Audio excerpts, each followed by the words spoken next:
So in the clip I'm about to play, you're about to hear the Secretary of the Durham Miners Association hit out at Reform UK, and in particular one of their recently elected councillors, Darren Grimes. And this is an interesting clip because remember that Reform UK's entire strategy is to claim that they are the voice of the working people, especially in areas like Durham, which is part of the Red Wall. Take a listen. The Deputy Leader, Durham County Council, resorted to personal insults on social media. Darren Grimes. Oh, he's a real keyboard warrior, our Darren. Sitting in his bedroom at night, insulting people. Well, come and say them to me face, Darren.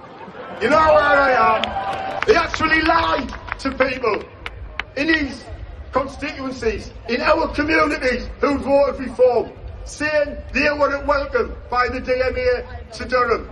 That is a blatant lie. The man is a liar, and I'm calling him out now in front of you all.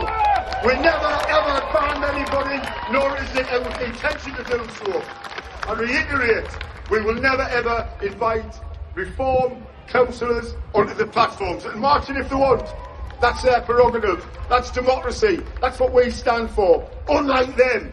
He wants to check some of Farage's statements before he starts talking about his democratic rights.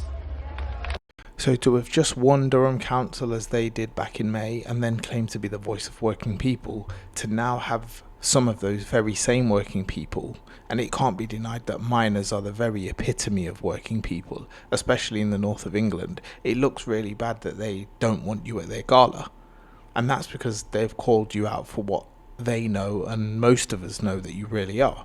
Now, Darren Grimes is one of the most odious figures in the Reform movement. To call him a really unpleasant character would be an understatement. And what's even crazier is that there's a real chance he could be an MP at the next election. But all this video does is show further that Reform UK's presence has actually been built up through highly targeted social media adverts and an overuse of the mainstream media, who are constantly willing to platform them at any given moment.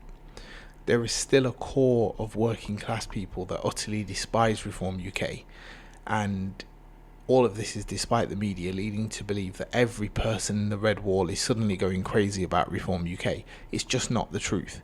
I've said it before and I'll say it again.